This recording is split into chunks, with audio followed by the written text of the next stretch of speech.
Born and raised in the motherland, chasing a better life. Story of an immigrant. Concrete pastures. Concrete pastures.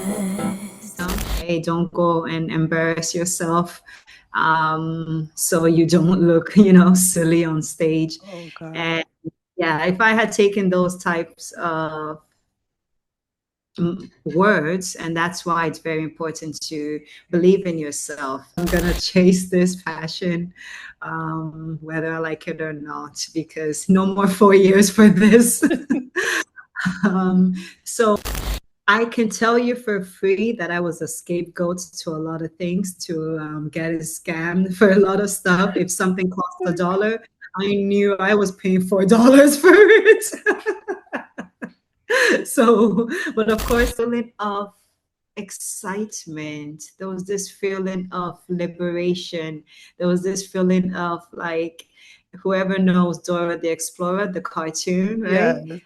Felt like I was Dora the Explorer, exploring something that I didn't know, but Hello, family. Welcome back to Concrete Pastures. I'm Nancy Mlemwasisi. For those of us joining us for the first time, this is a space where we celebrate journeys, struggles, and triumphs of immigrants around the world. Today, I am truly honored to sit down with a woman whose story embodies courage, purpose, and reinvention. She is an award-winning Nollywood actress, a mental health advocate, and the founder of the LAO Foundation, an organization dedicated to supporting children in underserved communities.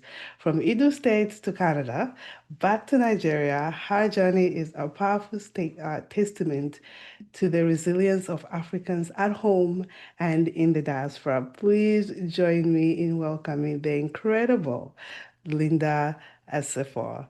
How are you, my dear? I am very well, Miss Nancy. Thank you for that amazing, powerful introduction. God bless Thank you. you. I am so excited. It's such an honor. I know you're extremely busy, and I truly, truly appreciate you making time for us. And I'm just here to be inspired. Our audience is here to be inspired. But of course, I just want to get started. You moving, because a lot of us are huge fans, but we don't know the backstory. All we see is you on television, and we're like, okay, what's the backstory? I mean, Wikipedia can give us a little bit of here and there, but we want to hear it from you. Um, so for starters, I mean, you moved from Nigeria to Canada at a very young age. And Mhm. what do you remember through that transition? Wow, taking me back to memory lane, which will emphasize that I'm getting old. Um, I would say it still feels like yesterday because there are certain cognitive experiences that we go through as children that will forever remain in our memories, no matter what. Especially especially moments or events that are either tragic or eventful, you will forever remember that. Yeah. I do remember the very eventful moments slash experiences that I had growing up in Nigeria, specifically Benin City, Edo. It was very much interesting, and I know many immigrants can relate to this. Events that falls under insecurity, society that is not stable, Mm-hmm. and that now leaves you to, like we say, finding greener pastures, right? Which Yep. I said many immigrants can relate to that. So not to, give specific details in all of that as not to get me emotional, but those eventful experiences of feeling very unsafe, not having good security in your own home, definitely leads you to wanting to look for another space of home. Now, that is my immigrant story as a child. Of course, not me alone, but as my family. Yeah. every parent in this modern time who has brought their children from any diaspora African countries can definitely relate that they wanted a better opportunity for their children. So I am a descendant of individuals who wanted better for their children, and most importantly, who wanted their children to be alive, be safe, and have hope from where they are coming from, because where they're coming from will definitely lead to where the child is likely to enter. So that is pretty much my foundation. So understanding that foundation is such a vital essence of my life, of understanding who this girl is, why she's the way she is, or perhaps why her mindset is in a particular format. So it's not about me, it's about generation before me who had implanted me wanting to be better for my own future as well. So I left Nigeria, specifically Benin City, because that was all I knew as a child. I did not know this big town called Lagos or the Abuja or many other cities or states, but I knew my own little home, which was the only Nigeria. Leaving that space at a very young age was very, very different. I remember one day I am in another country that was cold and snow, which I know now that is called snow. Then what is that white thing? Yep, yep, yep. Having that drastic experience. And of course, like I said, eventful experiences that would never make you forget, even as a child. Experiences such as being an immigrant in an unknown country that you've never been to.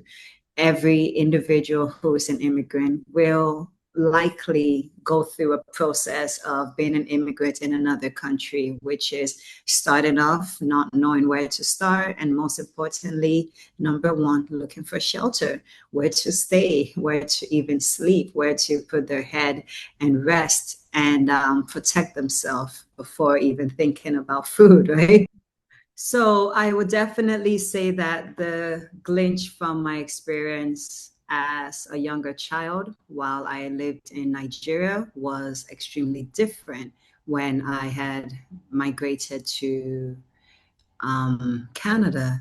Specifically, of course, there are many factors such as environmental, such as weather, and such as the security and culture and diversity, of course, which we can expand with. But the most drastic difference that I had was the aspect of not feeling so safe every other day while Mm. I was particular location, which became like a daily routine versus the aspect of feeling a whole lot more safer and, just more a feeling of being escaped, to a survival aspect.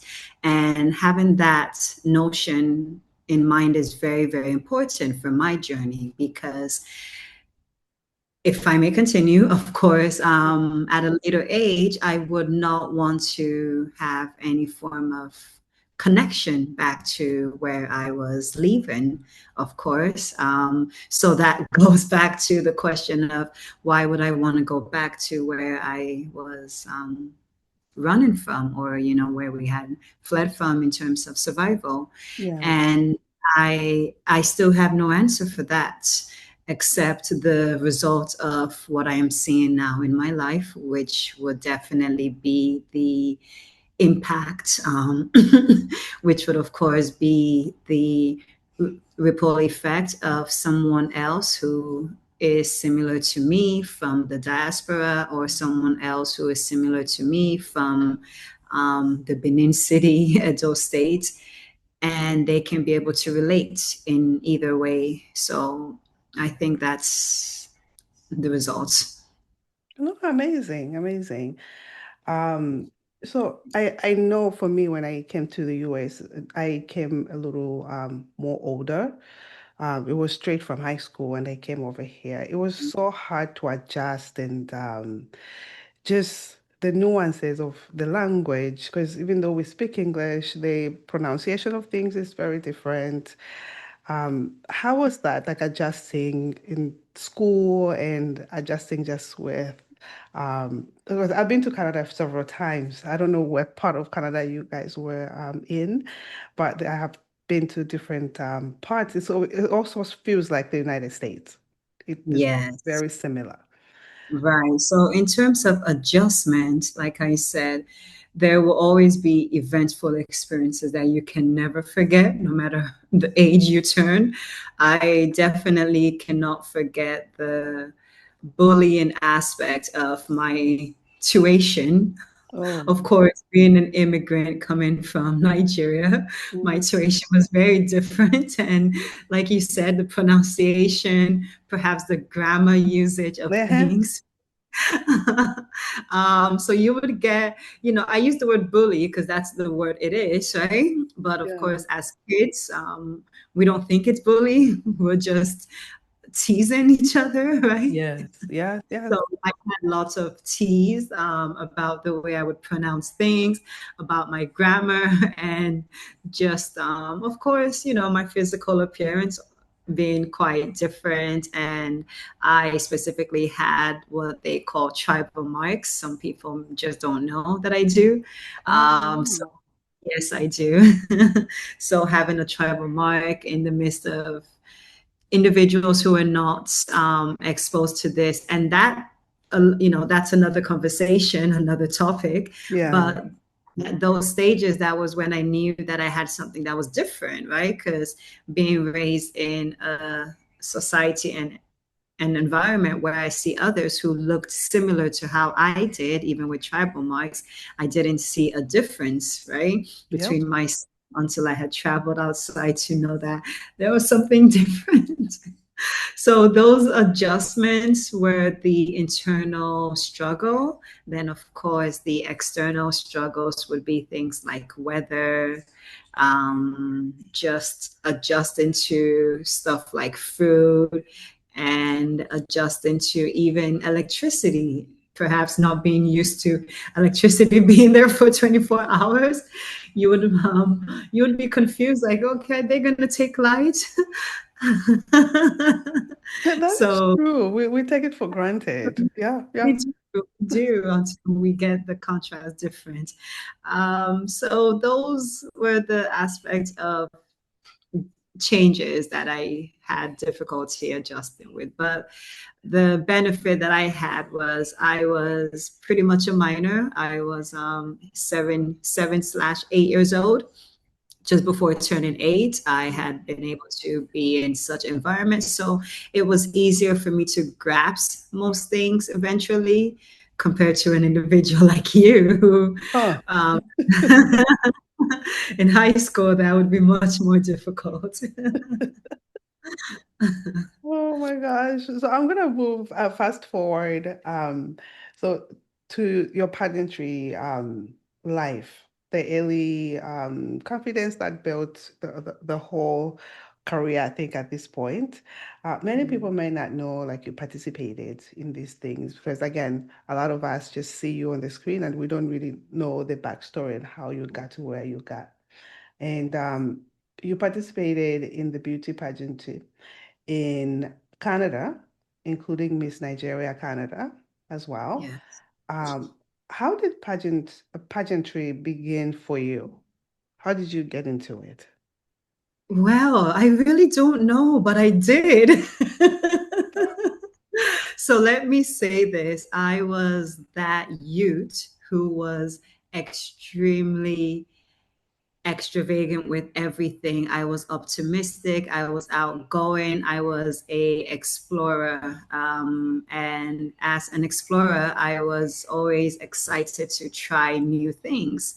That was one thing that I knew about myself. However, I was slightly drawn to a lot of events, a lot of when I say events, moments Yeah. that seem to be towards the glam light, that seems to be in the presence of congregation, that seems to be competitive. Starting from my elementary school, meaning primary school moments of participating in sports. I was always participating in school activities from elementary school. So I think those aspects and those attributes of me gave me an identity that I started learning about myself at a very young age. So identity was very important for me. And I would definitely say I started discovering my identity at the age of 16, knowing the things that I was naturally good at without too much rehearsal, without too much practicing. It just came effortless, although I would get nervous, but I seemed good at it. Yeah. And I gave those things a try. So it all started with, there's a company called Planet Africa, and they are individuals that definitely want to impact their environment, especially the Black community and the youths. And they have this activity called Miss Nigeria Canada, where they give young girls opportunity, outspoken young girls, the aspect to be on a stage, but it was a pageantry. And how I got on it in terms of how I knew about it was just being that girl in Toronto. I grew up in Toronto, by the way. Being that girl in Toronto that was already involved in one or two community activities. I would do red carpet events. So I go way back to my hustling moments. Wow, red carpet and everything. Yeah, I would do red carpet. I had hosted like an award show. I would just, be involved in either church communities, anything that just seemed to be out there. Entertainment. Yes, entertainment specifically, because it all still fell under the entertainment category. So I went for this pageant. I auditioned for it, and I was amongst the top girls that were chosen.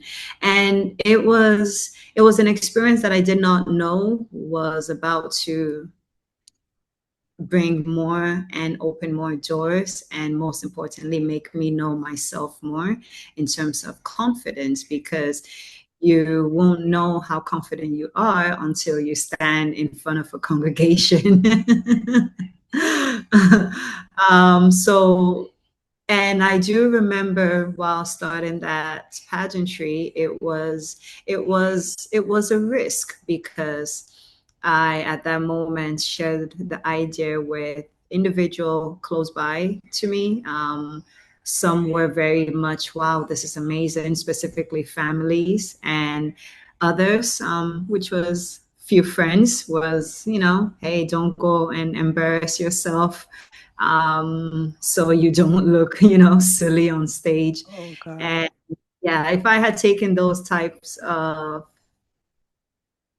words, and that's why it's very important to believe in yourself and have your own identity, because individuals outside who don't know you, friends really don't know you, even your parents don't really know you, because they don't know what's planted in you, but you would know what you feel and what is just inside you, that you're like, I can do this, right?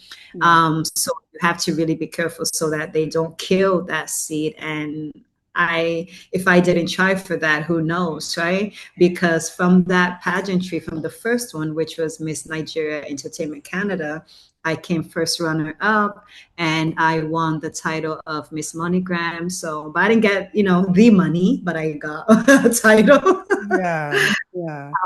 Yeah.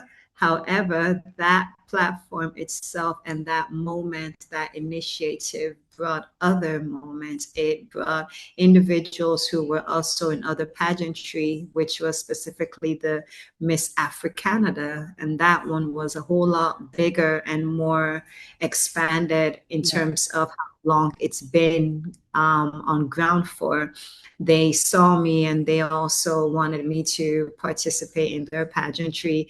And that's how I had another second one, which was far more advanced, because that was Miss Nigeria Entertainment, which was specifically for Nigerians. And this one was Miss Africanada, which was specifically in the nutshell of Africans and more intense. So, and from that platform itself, I also got individuals who wanted me to host a talk show on a YouTube platform. So I started my own talk show where I had started Yes. interviewing celebrities that came into town. So I yeah. So I think the confidence and the move, just trying it out, definitely was a breakthrough. And unknowingly for me, I did not know that I had already started creating my resume, which is still very much in my journey of today. Yeah, no, beautifully said. I love what you said about understanding yourself and knowing yourself, because there's so Mhm. many voices out there, whether it's family members, whether it's very close friends, and in your case, I mean, you are letting us know about close friends. And some of them come from even a good place, but they don't really understand what's going on inside of you, what God has planted. And I really love that we have to understand who we are and stick to what God has planted inside of us, and we believing in yourself really truly. I love that. I love that. Um, so you studied psychology and you Yeah. transitioned now. I mean, you were in pageantry, being a host, and in school you did study psychology, and now into entertainment. What gave you the courage to pursue acting?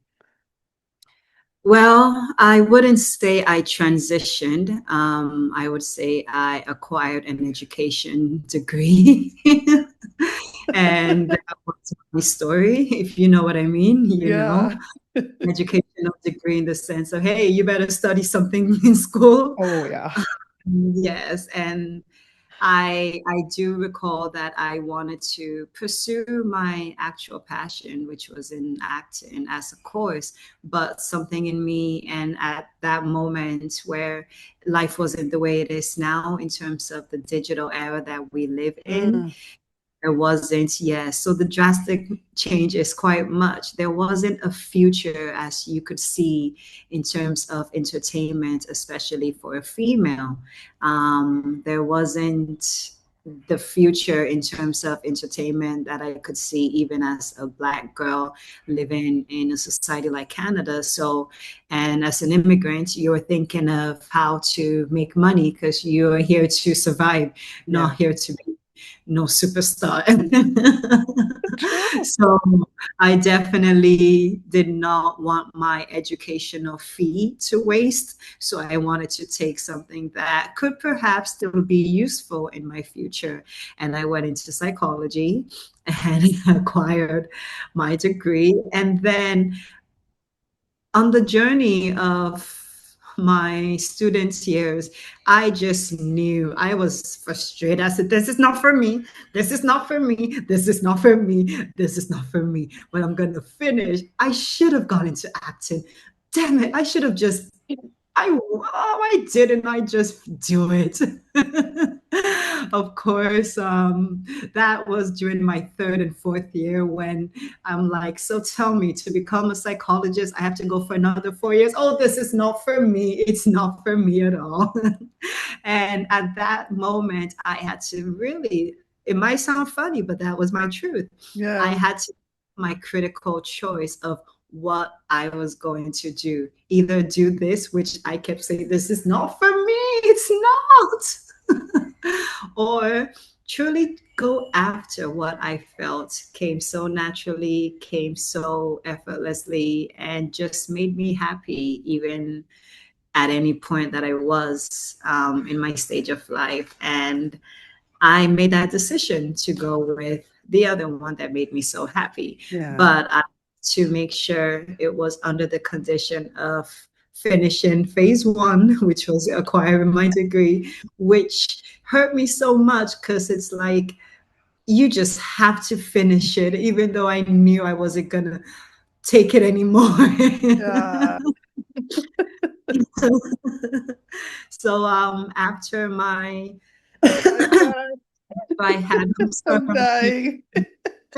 So after I had graduated, this was in 2013, and I bagged my degree.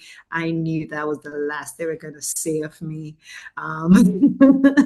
So I said, I'm gonna chase this passion, whether I like it or not, because no more 4 years for this.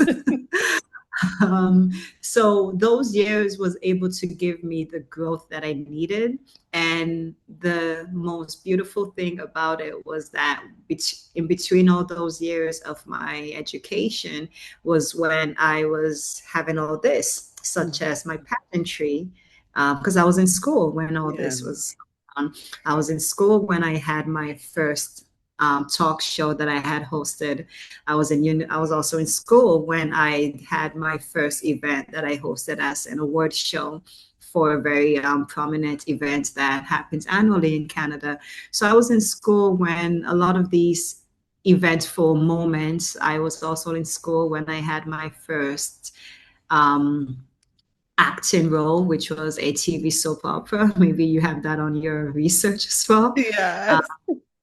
So all these was in my school years. I don't even know how I juggled it, but I think because I knew that wasn't for me, so it made the choice easy to just go without feeling the burden at all, because there Yeah. was lightness that came from it. So after school, I made the most critical decision, and decision making has been such a vital, important aspect in my life. We all have to make decisions at every areas that are so important.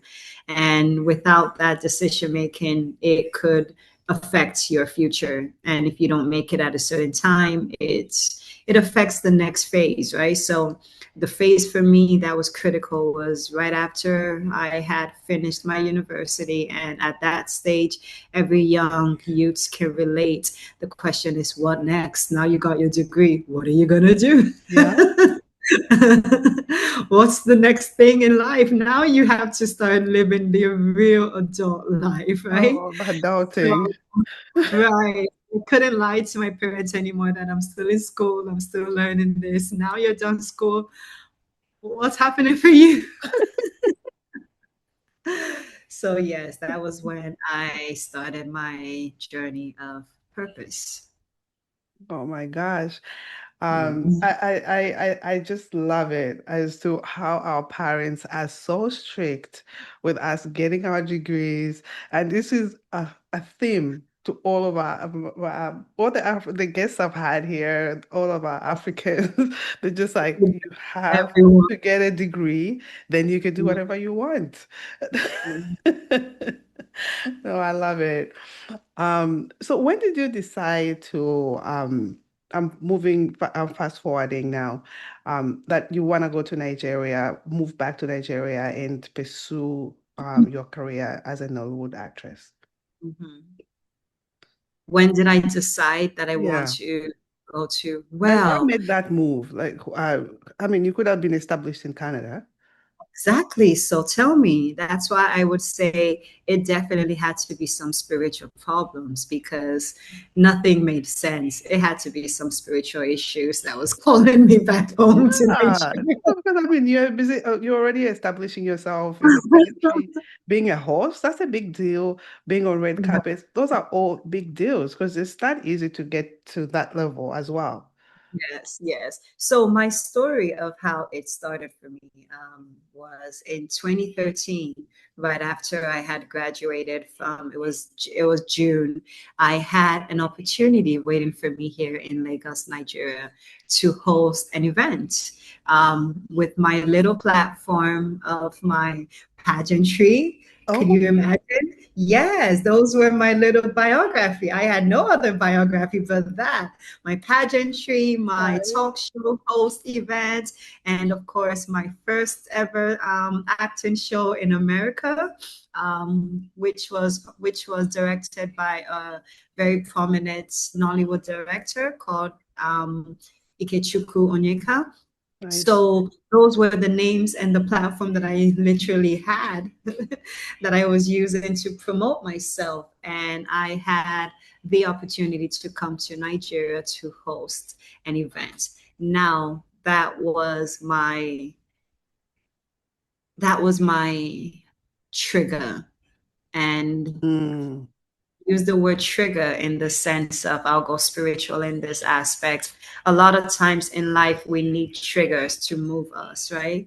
yeah. We know we want to do something, but we need an event. We need something to push us to it.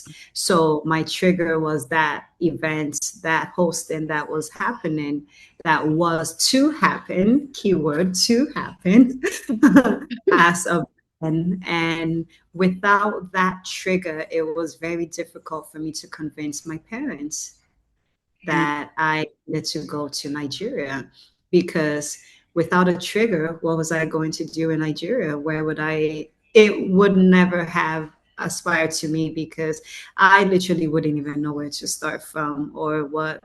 It's like taking a blind individual and saying, okay, paint what you see. Paint what? I can't see anything, yeah. right? Yeah. Right. So that trigger of the event of me hosting a prominent fashion show that was to take place gave my parents a very slight, when I say slight, very, very slight, um, comfortability. If I was to ask them, I think they would still say no, they weren't comfortable at all. Just a little, to feel at ease. Of course, after having seen me doing all these things, it started making them understand their daughter more. Yeah. Yeah. And believing more in them, and of course knowing that they are responsible in what they do. Mhm. So these things all fall into different categories. Of course, I was 22, so I had to prove responsibility and maturity to my parents. That's another topic as well, right? Yeah. Which gave my parents the little hope that, okay, their daughter will be safe. She's smart. She would always make the right decision. However, my first move in Nigeria was just for 2 months. My flight ticket was for 2 months. Mm, That was it. I did not plan to relocate. It wasn't to relocate. I never had a vision of leaving a well structured environment like Canada to come and live in Nigeria, where mosquitoes were already greeting me right from the airport that our daughter has come back. yeah. So definitely knew that wasn't in my plan at all. When I mean it Yeah. wasn't plan, I had 2 months, and 2 months was a lot that my parents was already very not so comfortable with. And at that 2 months, I needed to come back to Canada because I had my graduation ceremony that was going on for this long and tough course that I had struggled all through my 4 years to acquire. And that was how the journey started for me.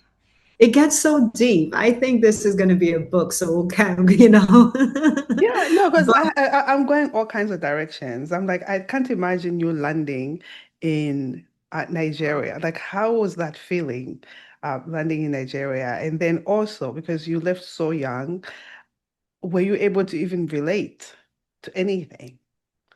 I can tell you for free that I was a scapegoat to a lot of things, to get scammed for a lot of stuff. If something cost $1, I knew I was paying $4 for it.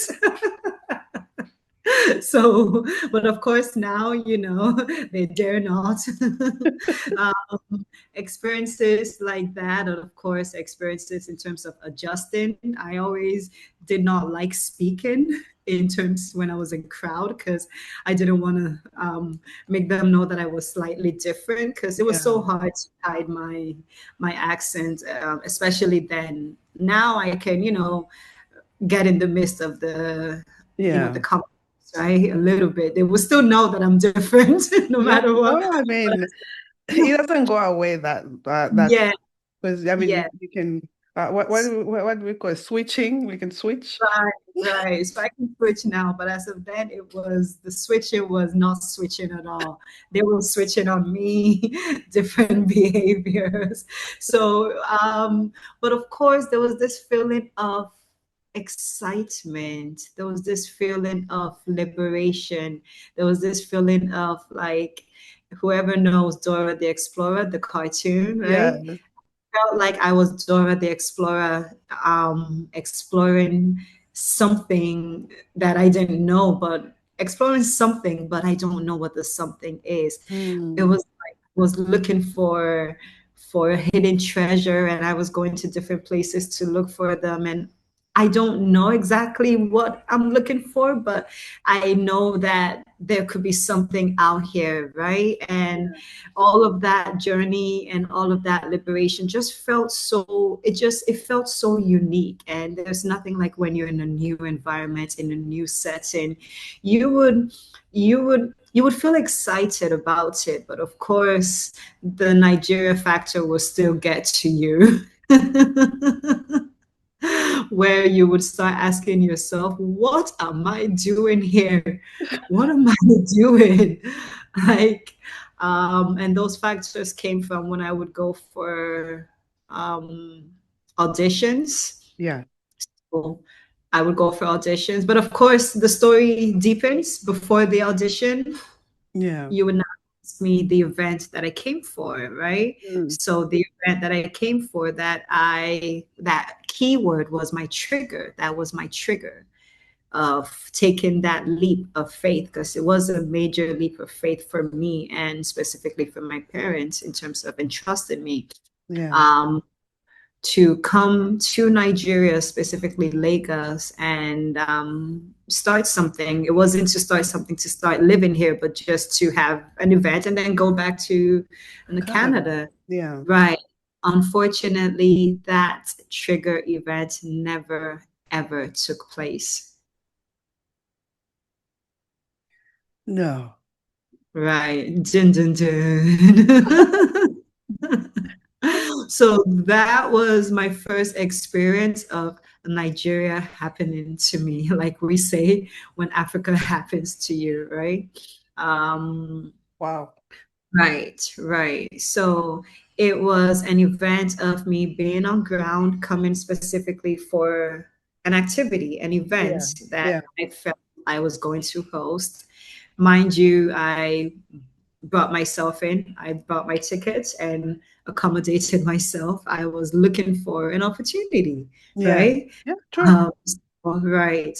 So I came in, and every other day I would go to the location where the individual was, which was an elderly woman who was quite prominent in the entertainment fashion industry. And I Yeah. would go there, rehearse in front of camera.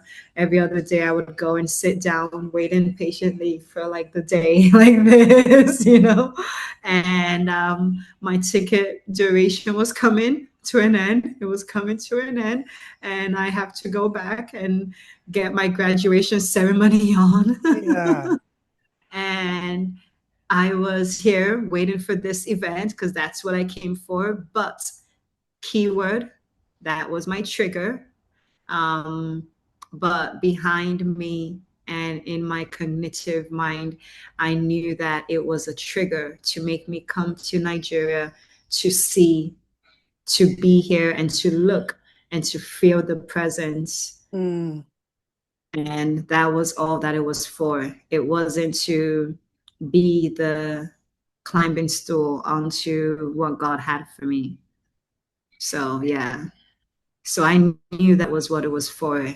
of course, in the long run, because without that, it would have always been difficult for me to just come to Lagos, come True. to Nigeria without having initiative Yeah, or something that a pulled reason to. Yes, and family wasn't my reason, or friends wasn't my reason, because all my friends and family were back home in Canada, you. Yeah. apart from extended family in Edo State. Wow. Oh, Okay, the Nigerian fact. Oh my. right, right. Wow. So you finally moved to Nigeria. Um, After you graduated, I'm sure you went back to Canada and then did you sit with yourself? It's like, do I have to okay, let me go back to Nigeria and see what else is there for me? Now that was the next critical decision making in my life. So, and with that critical decision making, that's where I am today. Wow. Yeah.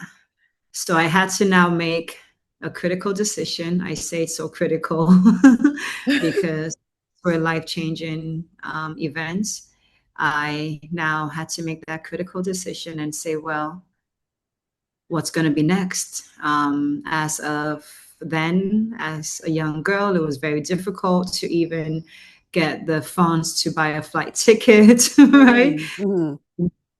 Get the opportunity to have an accommodation, which was being helped by a good Samaritan. Yeah.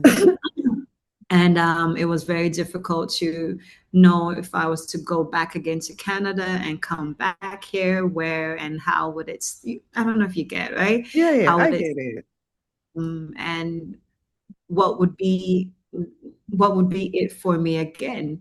Would I be trying to expand back in my psychology degree? Because this stage that I was now was my discovery stage as a youth, which is finding thyself. So crossroads. Um, oh All my, the crossroads, yeah. wow. Um, what challenges did you face? Because I know you talk about colorism in the entertainment space, and we all know you are in Nollywood now. Like, how is that in the entertainment space?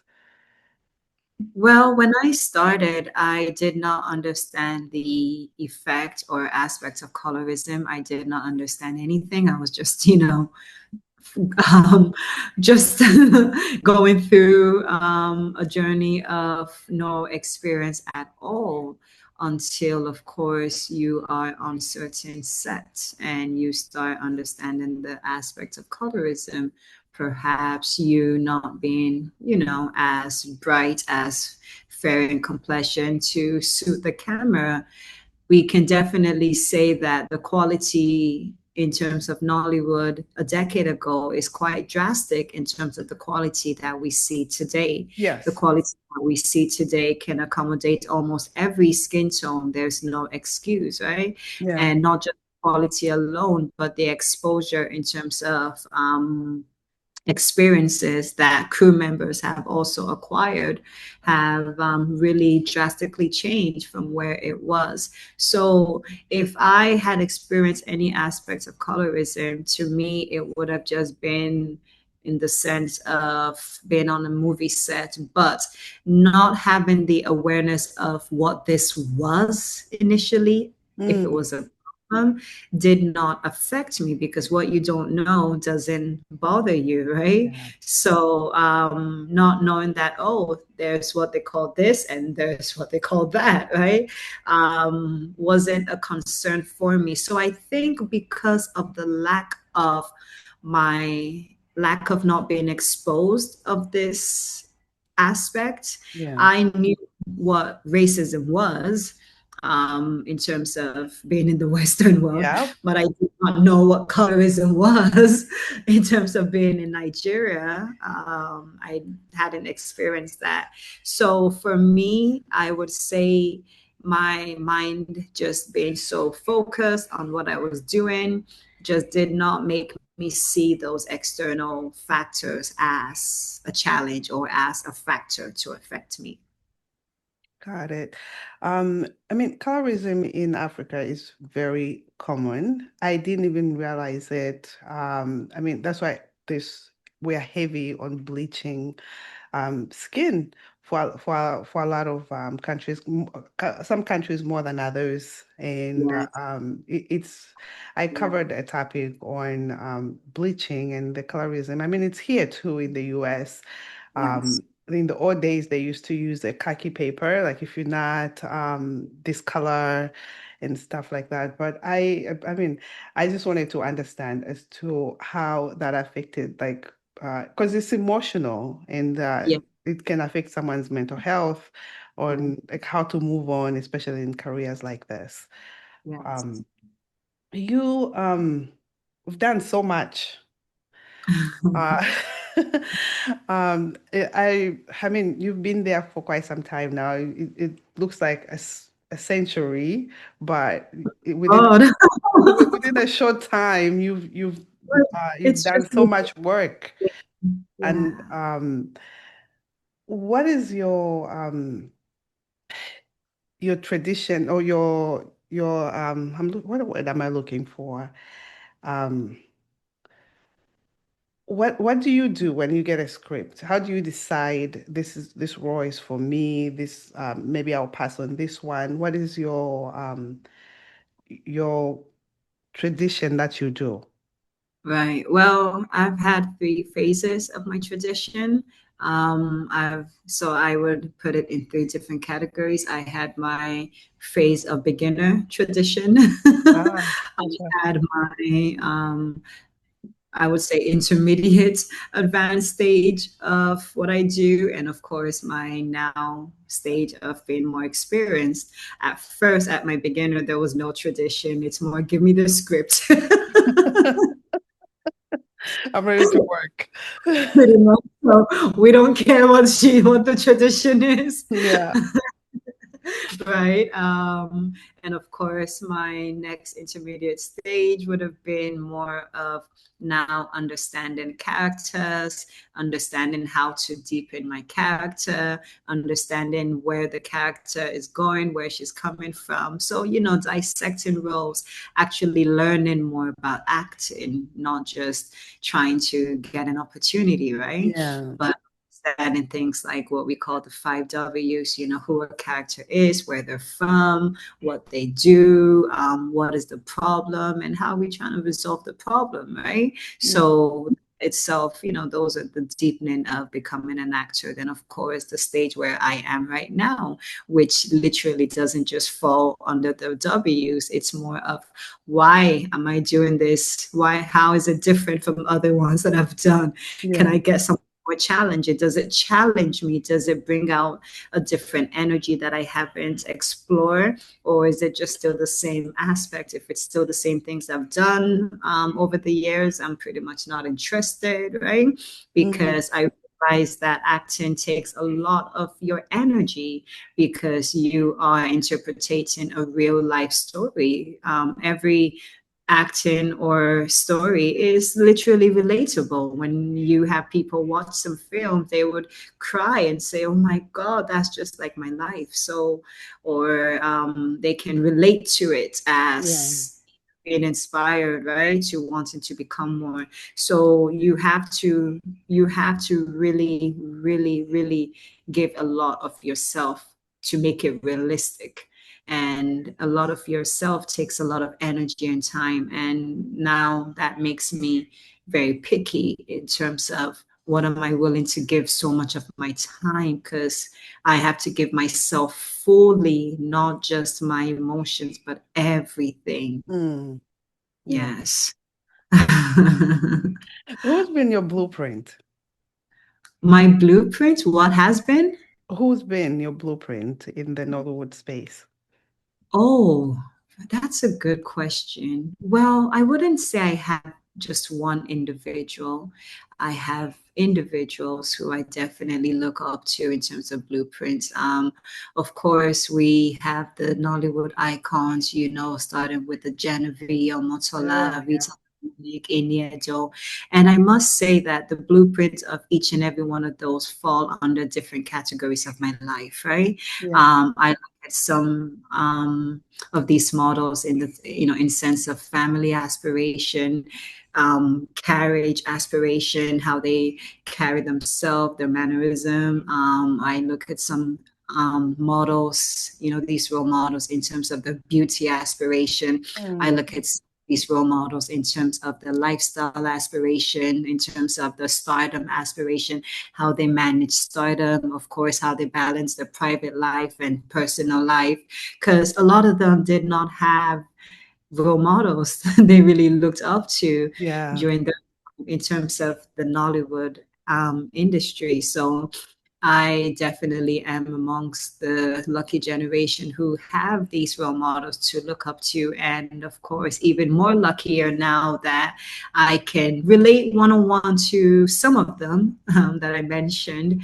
So it now gives me the real blueprint in terms of seeing them physically and seeing how they live life to pick one of the best aspects that I love from all and create my own blueprint. Beautiful, beautiful.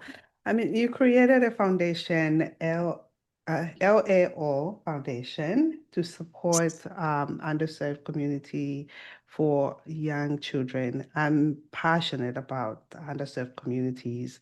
Why Yes. did you, what called you to do this?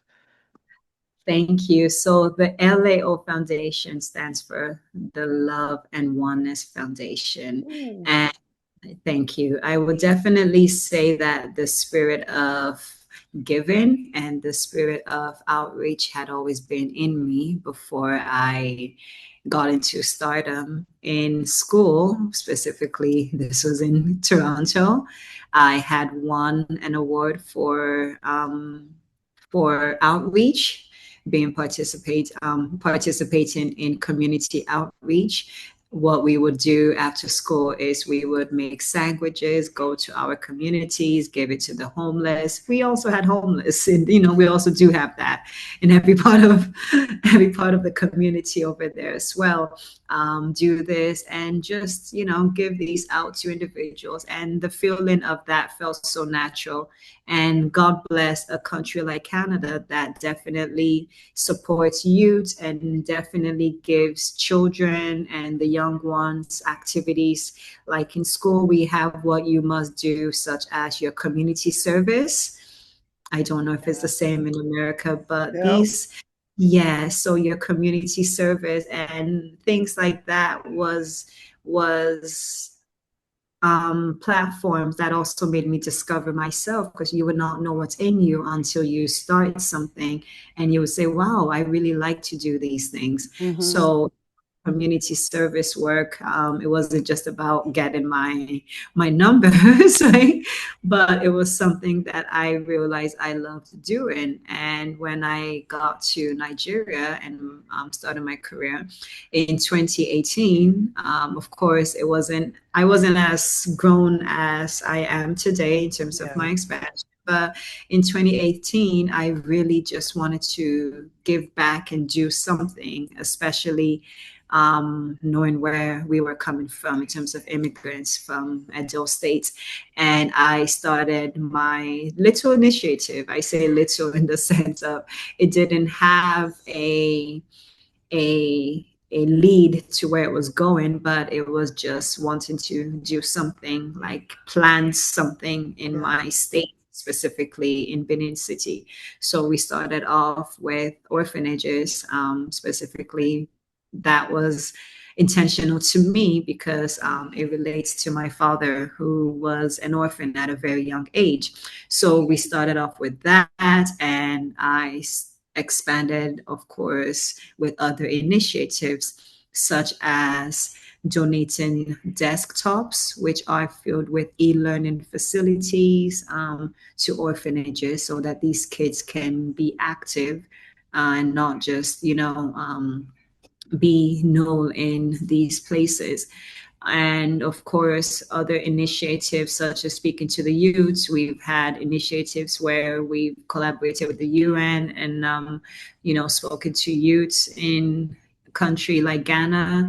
And of course, just trying to get more youths involved. But it's an initiative that I definitely want to expand in such an international way where it would be not just impacting in the physical aspect, but in the cognitive aspect of emotional trigger to inspiring the next person to just starting something, getting up, because that emotional trigger itself is the first step that will lead you to getting the next physical movement going. Oh, beautiful, beautiful. Um, Nollywood has become like the Hollywood of it is the Hollywood of Africa, if I may speak for for us the fans. And it's so huge.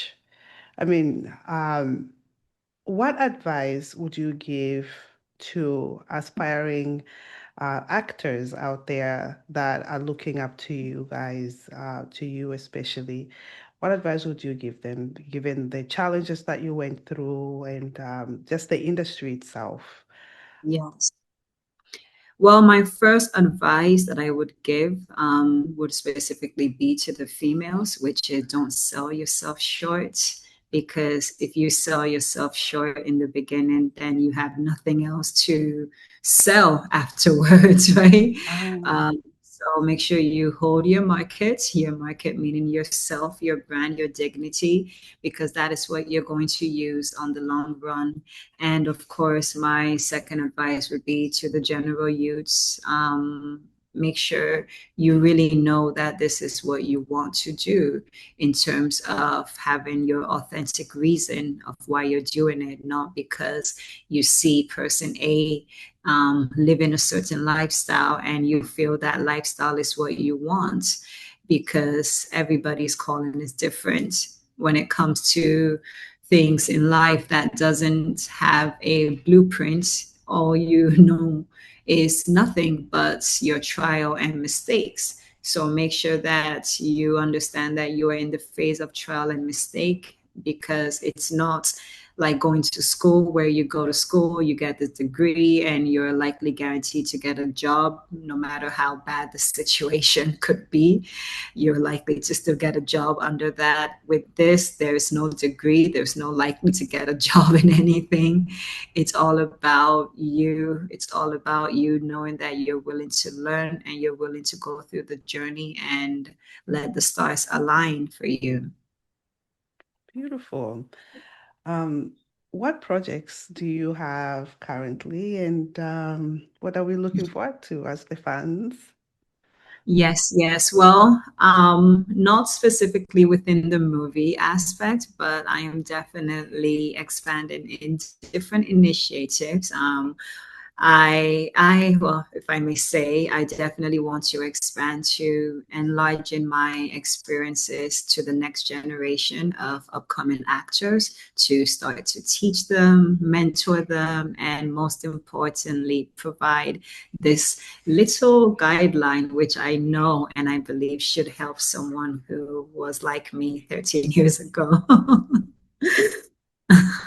Love it. No, the experience. I mean, the experience speaks volumes. The beauty of the US, honestly, is every time you look for a job, whether you have a degree in something, they'll ask for experience. So what you're giving these young upcoming actors, actresses, it's it's something that the money cannot buy.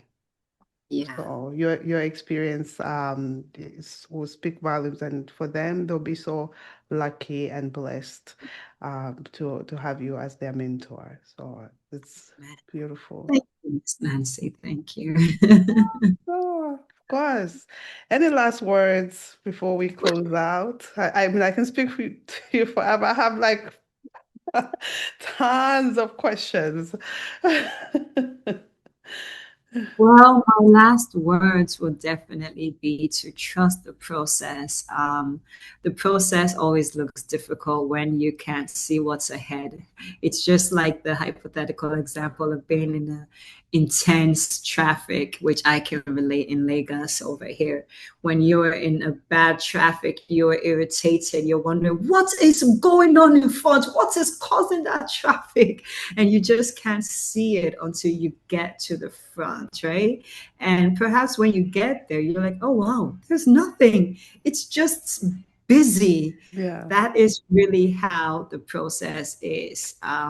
You would think that there's an obstacle holding you ahead. Meanwhile, there's really nothing. It's just a whole busy phase of life that's making you confused and stressed out and not knowing if it's a big obstacle, right? So just know that there's really no obstacle in front. It's just a busy phase of life. And anything that you want to acquire will always look like that because you don't have, it's like a puzzle. You don't have the pieces together, right? So when you look at a puzzle and you now just drop it, it's all like, okay, where do I start from, right? So, but that's really the process, but you can trust yourself, trust it that if you follow gradually, step by step, puzzle to puzzle, try and try and try again, even if it took you a week to finish, some puzzles can take you a month intensity, right? Just Yeah. to put in, trust that process that you're going to get it because you have a full picture of how it should look like. And you will now have your full puzzle, and you're like, wow, I just needed to trust that I was going to get there. So, yes, that's the way it works. Beautiful. Linda, I truly want to thank you Thank for taking the time to share your inspiring story with you. us. And of course, I'm excited for your upcoming projects, and you continue to inspire us. And I appreciate your insight on everything you've shared with us. It's been a true journey of purpose, Yeah. and the sky is not even the limit for you. It's I look forward to seeing you on the screen. Um, Thank you. yeah. To all of our listeners and our viewers all over the world, guys, let's support Linda. We follow her on all of the projects that she's doing. So thank you, thank you, thank you. Thank you. It was amazing being on your platform, and I had such an insightful conversation. So, call me next time. Let's do this again.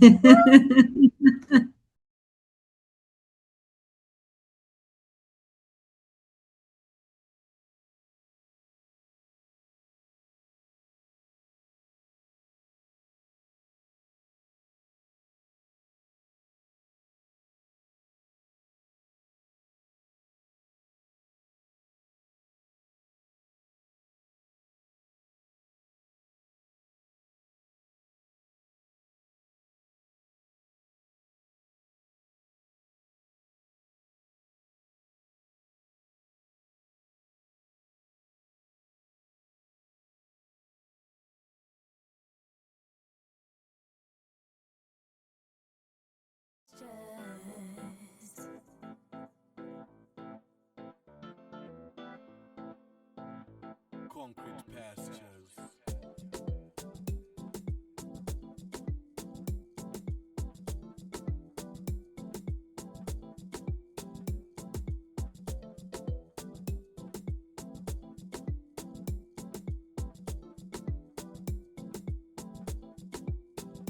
Concrete pastures.